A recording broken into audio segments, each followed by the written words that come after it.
Mutton gravy mutton gravy மண்பானை mutton gravy. எப்பா முருகா, செத்து போன ஆட்டை தூக்கிட்டு வந்து குழம்பு வச்சிருக்கேன். எவ்வளவு கண்டுபிடிக்காம இருந்தா சரி. ஒரு நாளைக்கு முன்னாடி செத்த ஆடுன்னு தெரிஞ்சா எவ்வளவு வாங்க மாட்டா. அதனால மசாலாவை கொஞ்சம் தூக்கலா போட்டிருக்கேன். அம்மா வாங்க, ஐயா வாங்க, சுவையான மட்டன் கிரேவி வாங்கிட்டு போங்க. சாதாரண மட்டன் கிரேவி கிடையாது, மண்பானை மட்டன் கிரேவி. இந்த விறகடுப்பு வேற அப்பப்ப தீய தள்ளிக்கிட்டே இருக்க வேண்டியது இருக்கு. ராணியக்கா, இன்னைக்கு பொங்கல் முடிஞ்சு 3வது நாள் ஆச்சு. கறி வச்சிட வேண்டியதானே? பின்ன இல்லையா? பிள்ளைங்களுக்கு 5 நாள் லீவு. தைப்பொங்கலுங்கிறதுனால கறி எதுவும் பார்த்து கொடுக்க முடியல. இன்னைக்கு தான் தைப்பொங்கல்லாம் முடிஞ்சு போச்சு, மாட்டு பொங்கலும் முடிஞ்சு போச்சு. கறி வச்சு கொடுக்க வேண்டாமாட்டி? கூடையும் தூக்கிட்டு இவ்வளோ தூரம் வந்ததுக்கு அப்புறமா வச்சிடாமா வேண்டாமான்னு இருக்க? அதுக்கு இல்லை ராணியக்கா, என்னதான் கறி வச்சு கொடுத்தாலும் பிள்ளைங்க அதை சாப்பிட்டுட்டு நல்லா இருக்குன்னு நான் சொல்லுதுங்க. ஆமாண்டி, திங்கிறதெல்லாம் நல்லா சட்டி சட்டியே தின்றுதாளுங்க. அதுக்கப்புறமா நல்லாவே இல்லைன்ட்டு போயிடறாளுங்க. என் வீட்டுக்காரும் அப்படிதான்க்கா, நல்லா சாப்பிட வேண்டியது. நல்லா இருக்குன்னு ஒரு தடவை வாயை திறந்து சொல்றது இல்லை. இந்த மட்டனை வாங்கிட்டு வந்து அதை வீட்டில் வந்து க்ளீன் பண்ணி அதுக்கு மசாலா அரைச்சி, தேங்காய் அரைச்சி, வெங்காயம் அரைச்சி, ஐயோ எவ்வளோ வேலை இருக்குல்ல. அதான் என் வீட்டுக்கார்ட்ட சொன்னேன், ஹோட்டல் போவங்க அங்கே வச்சே சாப்பிட்டு முடிச்சுட்டு வந்துடலான்னு சொன்னால் கேட்குறாரா மனுஷன், காசு அதிகமாயிரும், நீ போய் கடையிலே வாங்கிட்டு வான்னு என்னையை பற்றி விட்டாருக்கா. நானும் அதை தாண்டி சொன்னேன், இன்னைக்கு பிள்ளைங்களை எங்கேயாவது குற்றாலம் கூட்டிட்டு போய் பக்கத்தில் ஒரு ஹோட்டலில் சாப்பிட்டு வந்துடும் சொன்னா மனுஷன் படுத்துக்கிட்டு நவளவே மாட்டேக்காரு. போடி போய் கூடையில கறியை வாங்கிட்டு வான்னு கூடையை எடுத்து கொடுத்து காசையும் கொடுத்து பத்திட்டாரடி. நானும் கறியை கழுவாம, மசாலா அரைக்காம, பாத்திரத்தையும் கழுவாம நான்வெஜ்ஜை சாப்பிட்டு முடிச்சிடலாம் நினைச்சா நம் ராஜதந்திரங்கள் அனைத்தும் வீணாய் போனதே. மட்டன் கிரேவி மட்டன் கிரேவி மண்பானை மட்டன் கிரேவி. ஏக்கா, அங்க சின்ன பொண்ணு ஏதோ கடை போட்டிருக்கா போல. வாடி பக்கத்துல போய் பார்க்கலாம். என்னடி சின்ன பொண்ணு தெருவில் உட்காந்து சமைச்சுக்கிட்டு இருக்க? என்னக்கா இப்படி கேக்குறீங்க? பின்ன உன்னை பார்த்தா அப்படிதாண்டி தெரியுது. சமைச்சு சமைச்சு வித்துக்கிட்டு இருக்கேன், பின்ன வீட்டுக்குள்ள உட்காந்து எப்படி சமைக்கிறது? அது என்ன டீ சமைச்சு சமைச்சு விற்கிறது? என்ன ராணியக்கா இப்படி கேக்குறீங்க? மண்பானை மட்டன் கிரேவி நீங்க பார்த்தது இல்லையா? அது எனக்கு தெரியாத டீ. மண்பானையில கோழி குழம்பு வைக்கிறது மட்டும் இல்ல, மண்பானையில மட்டன் கிரேவி வைக்கிறது ரொம்ப ஃபேமஸ் ஆயிட்டு இருக்கு. எப்பத்துல இருந்துடி? நான் எப்ப கடை வச்சனோ அப்பத்துல இருந்துதான். கடை கடைன்ற உட்கார்றதுக்கு ஒரு பெஞ்ச காணும், சாப்பிட்றதுக்கு ஒரு இலைய காணும். சரி பேப்பர் பிளேட்டாவது இருக்கணும்ல, அதுவும் கிடையாதுன்னா எப்படிடி வர்றவங்க சாப்பிடுவாங்க? என்ன பாப்பாத்தி நீ விவரம் தெரியாதவள இருக்கிய? இந்த மண்பானை கிரேவி நான் பானையோட உங்களுக்கு கொடுத்துருவேன். எல்லாரும் வீட்டுல போய் எடுத்துட்டு போய் சாப்பிடலாம். சூடு ஆறாம அப்படியே இருக்கும். ஏண்டி பொங்க பானைய பொங்கலோட வித்தியே அந்த மாதிரியா? கிட்டத்தட்ட அப்படிதான் ராணியக்கா. அதை மட்டும் 15,000 பேர் பார்த்திருக்காங்க தெரியுமா? ஓ அப்படியா டி? இப்போ இதை எப்படி வித்துட்டு இருக்க? இப்போ மட்டன் கடையில போய் எல்லாரும் எப்படி வாங்குவீங்க? 1 கிலோ மட்டன் அல்லது 1/2 கிலோ மட்டன் அந்த மாதிரி வாங்குவேன்டி. வீட்டுக்கு யாரும் விருந்தாலும் வந்திருந்தாங்கன்னா 2 கிலோ மட்டன் கிட்ட வாங்குவேன். ஏன் கிட்ட அதே மாதிரி எடை கணக்கு தான். நீங்க எத்தனை கிலோ வேணும்னு சொல்லிட்டீங்களா அத்தனை கிலோ மட்டனை நல்ல கிரேவியா செஞ்சு அதை ஒரு மண்பானையில வச்சு தந்துருவேன். இப்போ எனக்கு 1/2 கிலோ மட்டன் இருந்தா போதும்டி. அதை வாங்குறதுக்காக தான் போயிட்டு இருக்கேன். நானும் அதுக்கு தாண்டி போறேன். 1/2 கிலோ மட்டன் தான் வாங்க போறேன். இனிமே வாங்கிட்டு போய் எப்போ குழம்பு வச்சு எப்போ சாப்பிடுறது?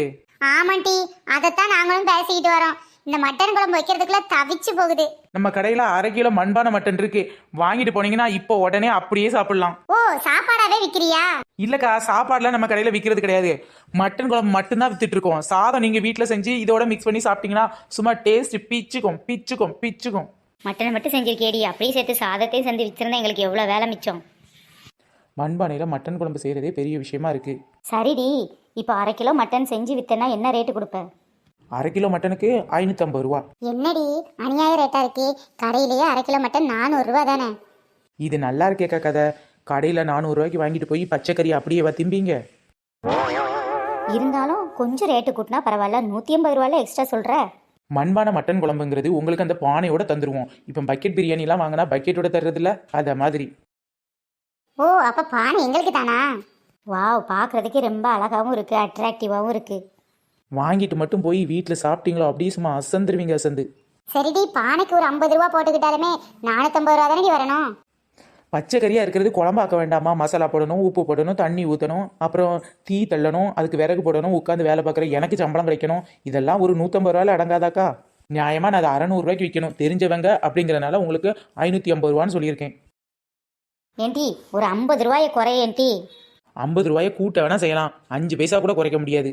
இப்பதான் நம்ம அம்புஜ மாமி இருக்காங்களே, அம்புஜ மாமி. ஏன்டி அம்புஜ மாமி சைவம் டி, அவங்க எப்படி இதெல்லாம் வாங்கி சாப்பிடுவாங்க? ஐயையே, நம்ம அம்புஜ மாமிலாம் சாப்பிட மாட்டாங்க. அந்த பக்கத்து தெரு அம்புஜ மாமி வீட்டில் ஒரு நாய் வளர்க்குறாங்க. அந்த நாய் நான்வெஜ் சாப்பிடுமா, அதுக்கு 1/2 கிலோ கறி வாங்கிட்டு போறாங்கக்கா. அதுவும் 600 ரூபாய் கொடுத்து.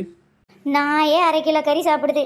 பாத்தீங்களா ராணியக்கா, என் வீட்டுக்காரு 1 கிலோ வாங்குவோன்னு சொன்னதுக்கு 1/2 கிலோ போதும்னு சொல்லிட்டாருக்கா. இங்க பாருங்க அம்புஜ மாமி, நாய்க்கெல்லாம் 1 கிலோ 1/2 கிலோ கறி வாங்கி போடுறாங்கக்கா. நாயோட நம்ம நிலைமை ரொம்ப மோசமா இருக்கு போலக்கா. ஏன்டி அவங்க பையங்க 2 பேரும் வெளிநாட்டுல வேலை பார்க்காங்கடி. நம்ம வீட்டுக்காரரு உள்ளூர்ல வேலை பார்த்தே தத்தி தத்தி நம்ம குடும்பத்தை நடத்திட்டு இருக்கோம். நமக்கு அவங்களுக்கு ஒண்ணு போல இருக்க மாட்டி, இருக்கிறத வச்சு குடும்பத்தை நடத்துவோம் டி. அதுவும் சரிதான், விரலுக்கு ஏத்த வீக்க வேணும். மண்பான மட்டன் குழம்பு மண்பான மட்டன் குழம்பு ஒரு சட்டி 600, 1/2 கிலோ 600. மண்பான மட்டன் குழம்பு மண்பான மட்டன் குழம்பு வாச சும்மா கமகமக்கும், வாங்கி சாப்பிடு வாய் ருசி ருசிக்கும். என்னடி கூவி கூவி வித்திட்டு இருக்க? நாங்க 2 பேர் தானே இருக்கோம். எக்கா உங்க 2 பேரை நம்பி தான் தொழில் பார்க்க முடியும்னு நினைச்சிங்களாக்கா? இப்படி கூவுனாதான் ஊர்ல இருக்க 4 பேர் வந்து சாப்பிடுவாங்க, எனக்கும் போனி ஆகும். அடுப்புல இருக்க பானை பெருசா இருக்கு, உன் கையில இருக்கிறது சிறுசா இருக்கு. என்ன டீ? அடுப்புல இருக்குது 1 கிலோ, கையில இருக்குது 1/2 கிலோ. உங்களுக்கு 1 கிலோ வேணும்னா சொல்லுங்க, அது சூட சுவையா இப்பதான் ரெடி ஆயிட்டு இருக்கு, உடனே எடுத்து தந்துடுறேன். வேணாம் டீமா, 1/2 கிலோவே போதும். அதுக்கே நீ 550 ரூபா கேக்குறியே? ஏக்கா ஓசில இங்க மட்டன் குழம்பு கொடுக்கப்படும் நான் போடா வச்சிருக்கேன். அப்படி சொல்லல டீ. உங்களுக்குலாம் இது சரிப்பட்டு வராது, பெசாட்டு போங்க. மட்டன் கடையில் போய் கறியை வாங்கி கழுவி இஞ்சி அரைச்சி தேங்காய் அரைச்சி அப்புறம் பூண்டு அரைச்சி மசாலா அரைச்சி எல்லாம் குழம்பு வச்சு பாருங்க, அப்புறம் தெரியும் இந்த கஷ்டம். ஆமாண்டி, அது கொஞ்சம் கஷ்டமான வேலை தாண்டி, இல்லைன்னு சொல்ல முடியாது. அப்போ தெரியும் இந்த சின்ன பொண்ணோட மண்பானை மட்டன் குழம்போட அருமை. ஏக்கா பேசாம இங்கேயே வாங்கிட்டு போயிடலாம்க்கா. நீ தானே டீ எதுவுமே இவட்ட வாங்கக்கூடாதுன்னு சொல்லுவ, இப்போ நீயே வாங்க சொல்ற. ஏக்கா அது வேற ஒன்றும் இல்லைக்கா, எனக்கு மட்டன் குழம்பு சரியாக வைக்க வராதுக்கா. எப்படிக்கா வைக்கிறதுன்னு யோசிச்சுட்டு இருந்தேன். நான் வச்சேன்னா கொஞ்சம் அரைக்குறையாக கேவலமாக தான் இருக்கும். இவ விற்கும்போது பெசாட்டி இதையே வாங்கிடலான்னு பிளான் பண்ணிட்டேங்க்கா. உன் பிளானெல்லாம் நல்லா தாண்டி இருக்கு, இருந்தாலும் ஒரு 150 ரூபா இடிக்கேட்டி என்ன பண்ணுறது? ஏக்கா என்கிட்ட 150 ரூபா இருக்குக்கா, நான் இப்போ கொடுத்துட்றேன். நீங்கள் எனக்கு சேர்த்து அப்புறமா தந்துடுங்க, ஓகே? இப்போ ஓகே டி. சின்ன பொண்ணு, எனக்கு ஒரு 1/2 கிலோ மட்டன் குழம்பு, மண்பான மட்டன் குழம்பு பார்சல். பார்சலும் கிடையாது கீர்சலும் கிடையாது, அப்படியே மண்பானை மட்டன் குழம்ப மண்பானையோட தூக்கிட்டு போக வேண்டியதான், இதான் நம்ம பார்சல். இதுவும் நல்லா தாண்டி இருக்கு, அப்படியே கொடு. சின்ன பொண்ணு, நான் வேணா இந்த மண்பானையில் இருக்கிறத என் வீட்டில் போய் வேற பானையில் ஊற்றிட்டு பானை வேணா திருப்பி தந்துடுறேன். ஒரு 50 ரூபாயை குறைப்பியாட்டி? நல்லா இருக்கே ஐடியா. அப்போ நீங்கள் பக்கெட் பிரியாணின்னு வாங்குறீங்க, அப்போ பக்கெட்டை கொண்டு திருப்பி கொடுத்தா கடையில் உங்களுக்கு பதிலாக லெக் பீஸாக கொடுக்குறான். அப்படி தானே பிளாஸ்டிக் பக்கெட் வச்சுக்கிறீங்களா, அதே மாதிரி தான் மண்பானையும் நீங்கள் தான் வச்சுக்கணும். ஏன்டி மண்பானையை திருப்பி கொடுக்கேன்னு சொல்கிற? அதில் கருவாட்டு குழம்பு வச்சா சும்மா சூப்பராக இருக்கும் டி. ஏக்கா எந்த கறியாக இருந்தாலும் வைக்கிறவங்க வச்சா தான் நல்லா இருக்கும், மண்பானையில் வச்சா நல்லாவா இருக்கும்? எனக்கெல்லாம் வைக்கவே தெரியாதுக்கா. விட்ரி நான் உனக்கு சொல்லித்தரேன், அப்புறம் பாரு எப்படி இருக்குன்னு. பரவாயில்ல சின்ன பொண்ணு, கிரேவி நல்லா பார்க்கறதுக்கு சூப்பராக தான் இருக்குது. ஃப்ரெண்ட்ஸ், எனக்கு மட்டன் பிடிக்காது, சிக்கன் தான் பிடிக்கும். உங்களுக்கு மட்டன் பிடிக்குமா இல்லை சிக்கன் பிடிக்குமா அப்படிங்கிறத கீழே உள்ள கமெண்ட் பாக்ஸில் சொல்லுங்கள். நம்ம சேனலில் நிறைய பேர் கமெண்ட் பண்ணியிருக்காங்க. கமெண்ட் பண்ண எல்லாருக்குமே ரொம்ப பெரிய தேங்க்ஸ். அதுவும் மட்டும் இல்லாமல் நிறைய பேர் பொங்கல் வாழ்த்து சொல்லியிருக்காங்க. எல்லாருக்குமே ரொம்ப பெரிய தேங்க்ஸ். உங்கள் நேம்லாம் நான் நெக்ஸ்ட் வீடியோவில் கண்டிப்பாக சொல்கிறேன் ஃப்ரெண்ட்ஸ். பாய். தொடர்ந்து நம்ம எல்லா வீடியோவும் பாருங்கள். வீடியோ பிடிச்சிருந்துச்சுன்னா லைக் பண்ணுங்கள், ஷேர் பண்ணுங்கள், கமெண்ட் பண்ணுங்கள். மறக்காமல் நம்ம சேனலை சப்ஸ்கிரைப் பண்ணாதவங்க சப்ஸ்கிரைபும் பண்ணிடுங்க. குட்டீஸ், பொங்கல் லீவ்லாம் முடிஞ்சு நாளைக்கு திரும்பவும் ஸ்கூல் ரீஓப்பன் பண்ணுறாங்க. யாரும் அடம் பிடிக்காமல் சமத்தா ஸ்கூல் போகணும், ஓகேவா? பாய் குட்டீஸ். எஸ் குட்டீஸ்.